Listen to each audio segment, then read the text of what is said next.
Olá pessoal, aqui é o professor Alexandre Bilar, da Unidade Acadêmica de Serra Talhada, da Universidade Federal Rural de Pernambuco, professor de administração. Vamos responder algumas questões da prova do ano de 2022 do ENAD para administração. Deixa eu compartilhar aqui com vocês essa questão. Espero que estejam visualizando adequadamente. Deixa eu buscar aqui.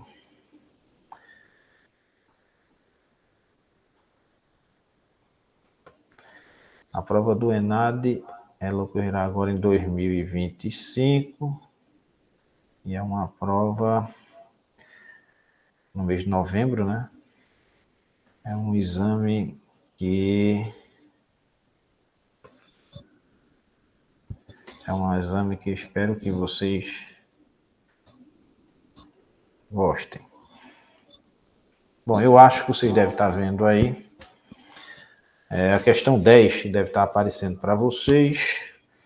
Ela diz o seguinte, que entre as teorias utilizadas na administração, a teoria matemática é a que mantém o foco no processo decisório racional baseado em procedimentos matemáticos, estatísticos e computacionais.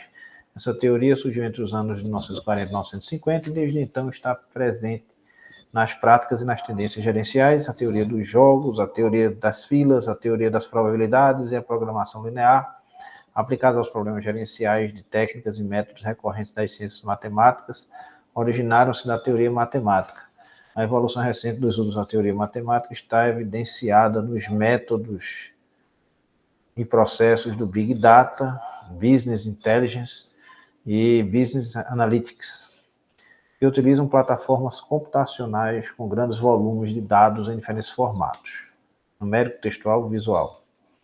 Quando consideramos as diferentes especialidades e funções gerenciais, temos variações de intensidade no uso dessas ferramentas, em áreas que fazem uso intensivo de métodos e ferramentas e outras que têm uso reduzido. Além disso, as áreas funcionais vinculam-se de forma diferenciada aos diferentes métodos. É do Andrade Amboni, livro Teoria Geral da Administração, esse texto adaptado.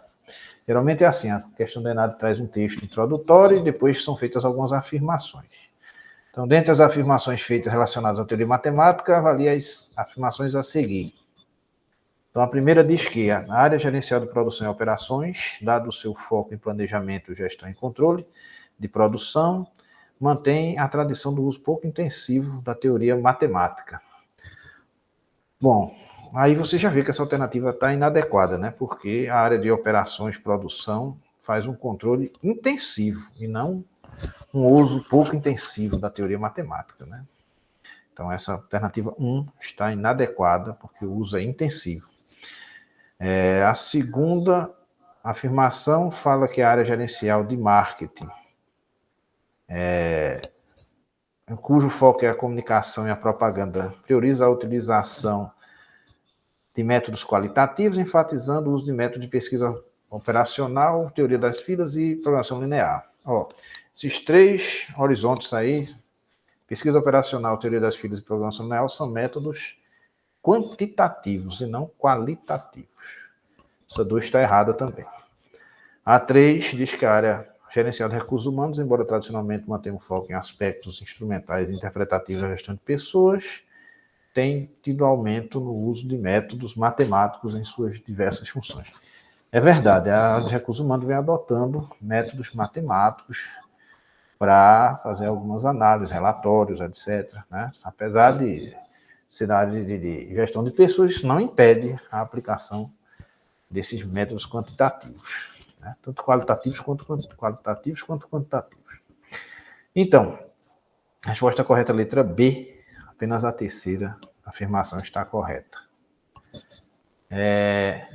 Vamos agora à 11ª questão, que trata de teoria da burocracia. O desenvolvimento de instituições no interior da sociedade capitalista, desencadeado por transformações tecnológicas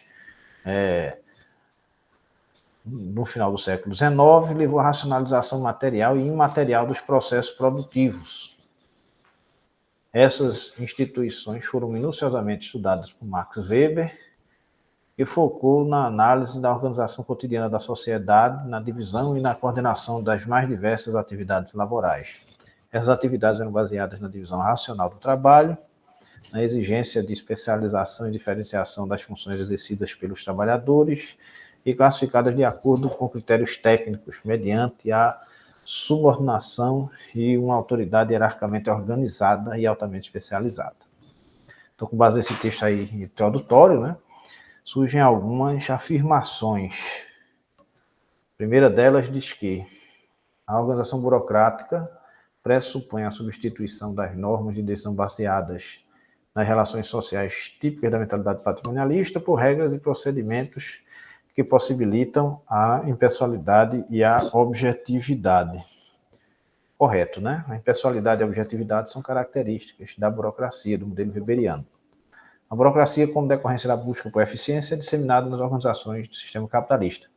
Sim, o modelo burocrático weberiano foi disseminado no sistema capitalista em busca de eficiência, ao contrário do que muitos pensam. A ideia de que essa racionalização, essa forma mais impessoal, objetiva e formal, iria trazer maior eficiência organizacional. Tá certo também. A terceira diz que a teoria burocrática pressupõe a divisão do trabalho, a existência de hierarquia e o uso de registros escritos. Também está correto, as três alternativas estão corretas. A burocracia tem esse caráter formal nas comunicações, né, tudo escrito, tudo devidamente registrado, na hierarquia, enfim. 1, 2 e 3 corretos, né, a letra E. Na 13ª questão, fala sobre a teoria da contingência. Propõe o pressuposto de que as organizações recebem influências do ambiente onde estão inseridas. Desse modo, o ambiente pode contribuir para remodelar características específicas da empresa em um determinado momento. Nesses termos, uma mesma organização que possui diferentes sedes pode ser condicionada a planejar e executar seu processo decisório de maneiras distintas, em lugares distintos. A unificação dos procedimentos, processos e decisões, que seria a priori adequada para facilitar o gerenciamento, torna-se pressionada por fatores como negociações de grupos locais, culturas local, disponibilidade de recursos e legislações locais. A liderança corporativa e as funcionais tornam-se um processo muito mais complexo e desafiador. A questão relacionada à teoria geral da administração e também processo decisório, né? Duas disciplinas que leciono. Dado o texto, então vem aqui uma questão de asserção-razão. Eles colocam duas asserções para que você veja quais estão corretas e se há relação entre ambos. A primeira asserção diz que, pelo pressuposto da teoria da contingência, os planos e projetos de nível estratégico corporativo e de níveis funcionais, como, por exemplo, produção e operações, marketing ou recursos humanos, são definidos levando-se em conta a influência de fatores externos. Está correto, né? Está condizente com a teoria da contingência. Por quê? Porque a teoria da contingência, como a teoria da administração, mantém relação direta com a teoria da comunicação, o que demonstra que ela tem caráter integrativo com demais teorias e gera impacto em diferentes tarefas gerenciais de nível funcional. Mas essa relação com a teoria da comunicação não é verídica, né? Se fosse teoria sistêmica, aqui tudo bem, mas da comunicação, enfim, essa segunda afirmativa não está correta. Logo, a resposta seria letra C. A seção 1 é uma proposição verdadeira e a 2 falsa. Notem aí que são pequenos detalhes, né, a serem considerados, por isso exige atenção à leitura. Questão 16 do ENAD 2022 de administração fala que ao utilizar o modelo de análise de mercado proposto por Porter, clássico modelo aqui das 5 forças de Porter, que atua no mercado dinâmico e competitivo, determinando-se a intensidade da competição em um dado setor. Aí eles põem o modelo de Porter, aquele modelo das 5 forças, né? Modelos de barganha de fornecedores e compradores ou consumidores, aí, os concorrentes atuais e os entrantes, ameaça de novos entrantes ou ameaça de produtos ou serviços substitutos. Né? Aí lá vem as afirmações, dada essa imagem, essa ilustração, que vocês devem ver com bastante atenção. Primeira afirmação, o poder de barganha de compradores é caracterizado pelo reduzido número de empresas concorrentes na indústria. e acrescido de maior demanda de produtos pelos consumidores finais.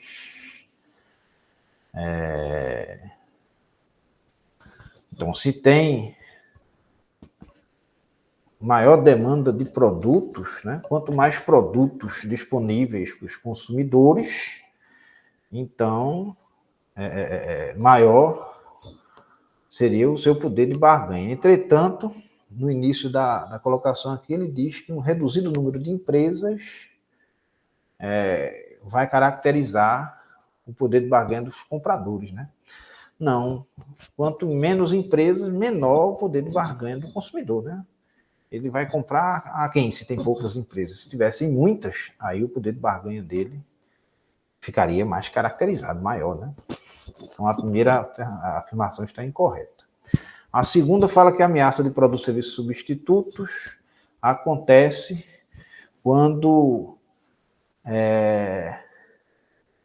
a empresa mantém por muito tempo a mesma tecnologia, o mesmo portfólio de produtos, acrescido de acompanhamento aquém das tendências da evolução tecnológica nas demais empresas do mercado. Exato, se a empresa fica muito tempo estagnada, sem se atualizar, sem trazer novos produtos ou serviços, sem mexer no seu portfólio, sem acompanhar as tendências tecnológicas, a ameaça de produtos ou serviços substitutos é enorme, né? Então, o 2 está correto. E o 3 diz que a ameaça de novos entrantes ocorre quando já existe uma empresa detentora de marca tradicional e clientes fidelizados. Se tem uma empresa com clientes fidelizados, marca tradicional, é mais difícil essa ameaça de novos entrantes, né? Justamente porque já existe uma empresa estabelecida. Essa 3 aí também está errada, a resposta correta, letra B, apenas 2 correta. Ok? Vamos à questão 22 agora, também fala do modelo de Porter, só que agora das estratégias competitivas genéricas. Ele coloca aí o escopo competitivo e a vantagem competitiva e aí considera aqueles horizontes, né? Ou alvo amplo ou alvo estreito, e aí liderança por custo, de custo diferenciação, e embaixo enfoque, que pode ser por custo por na diferenciação. Plano de negócio como parte fundamental no processo empreendedor é um instrumento que visa estruturar as principais concepções e alternativas para uma análise correta da viabilidade do negócio pretendido. A realização do plano de negócio envolve diversas etapas, sendo a análise de mercado e da competitividade importantes para se realizarem e se adaptarem estratégias aos novos desafios. Aí ele mostra a figura e vem aí as afirmações. Então vamos lá. A primeira afirmação diz que na liderança de custo, o empreendedor deve optar por uma estratégia de custo mais vantajosa que a de seus concorrentes, o que significa obter economia de escala por meio de tecnologias apropriadas e, sobretudo, alta produtividade. Exato, essa liderança de custo é um escopo mais amplo, como vocês veem aí na figura, e ela exige, sim, maior eficiência, maior produtividade, justamente para que seja mais vantajosa. Então, a primeira afirmativa está correta. A segunda afirmativa diz que na estratégia de diferenciação, o empreendedor deve buscar ser o único em algum fator no mercado consumidor, que o mercado consumidor considera importante, o que significa ser singular, diferenciado no marketing e em outras características. Também está certo, né? A diferenciação é justamente isso, produto, serviço diferenciado. Ele é único, ele é singular. E o terceiro diz que na estratégia de enfoque no custo, que é essa número 3.A aí da figura, vejam que ela está relacionada ao alvo estreito, né? Deve identificar uma solução de custo mais vantajosa e uma oferta de produto diferenciado dos seus concorrentes, o que significa a criação de produtos com preço mais baixo e massificados. Produtos massificados é para um horizonte mais amplo, né, para a grande massa. Então, não seria um alvo estreito. Logo, está contraditório o que está escrito com a figura. Essa 3 está errada, a resposta certa é a letra C. Apenas 1 e 2 corretos. Para finalizar a nossa breve apreciação de questões do ENAD 2022 de administração, 2 questões da área de sustentabilidade, que também é minha área, né, por conta do doutorado. Está dizendo aqui que o termo cidade inteligente surgiu na literatura referindo-se a aglomerações urbanas que fazem o uso integrado das tecnologias de informação e comunicação, aliadas a uma gestão pública eficiente e dinâmica, com vistas a melhorar a qualidade de vida dos cidadãos. Apesar de ser um conceito ainda em construção, para caracterizar um município como uma cidade inteligente, há um consenso de que é necessária a criação de políticas voltadas ao acesso público e gratuito aos dados e também para a inovação e sustentabilidade. Aí mostra-se aqui o modelo Smart City de Cohen, com indicadores e com algumas especificidades, e vem, com base na figura e nesse texto inicial, algumas proposições. Né? A primeira diz que uma política de dados abertos restringe a interconectividade global e local nas cidades inteligentes. Ó, dados abertos não tem nada a ver com restrição, né? Muito pelo contrário, tem a ver com transparência. Então, ela não restringe a interconectividade, ela eleva, aumenta, expande a interconectividade global e local nas cidades inteligentes. Essa 1 está errada. No 2, cidades inteligentes, a dimensão econômica costuma ter um enfoque não apenas na produção industrial, mas também na diversificação da matriz econômica. Exato. Então, cidades inteligentes não se firmam apenas na questão industrial, na produção industrial, que justamente é uma indústria que polui bastante, né? Agride bastante, causa muitos impactos ambientais. Ela busca diversificação de produtos ou serviços, ou seja, da matriz econômica, à luz da sustentabilidade. Então, a 2 está correta. A 3 fala que a inovação em cidades inteligentes e corporações limpas e não motorizadas de mobilidade. Ok. Não sei se limpa seria a expressão mais correta, né? Talvez o mais correto seria menos poluente, mas é um termo que vem sendo utilizado, está na moda. Então, opções limpas e não motorizadas, ou seja, contrárias a evitar o uso de combustíveis fósseis, por exemplo, né? Petróleo. Então, a 3 também está certa. O 4, planejamento urbano verde centrado no cidadão, é uma característica da cidade inteligente. Também está certo, né? O planejamento urbano verde, ou seja, planejar espaços verdes, áreas com parques, com arborização urbana, com coleta seletiva, com gerenciamento adequado de resíduos sólidos urbanos. 2, 3 e 4 corretas, letra E, a resposta certa. Por fim, questão 32, também na área de sustentabilidade, fala que nos últimos anos desenvolveu-se a transformação rápida do ecossistema dos negócios de impacto no Brasil e no mundo. Diversos modelos de iniciativas surgiram com o propósito de minimizar o problema socioambiental, por meio de sua atividade principal, produto, serviço, forma de operação, enfim. E sobre esses negócios de impacto, vem algumas considerações. Primeira diz que os negócios de impacto são impedidos de obter lucro em suas operações em virtude do seu caráter filantrópico. Não são, né? O negócio de impacto é um negócio sustentável, então ele também tem um horizonte da economia, não só do social e do ambiental. Ou seja, ele tem que ser economicamente viável, socialmente justo e ecologicamente correto. Então, não é uma questão meramente filantrópica. A 1 está errada.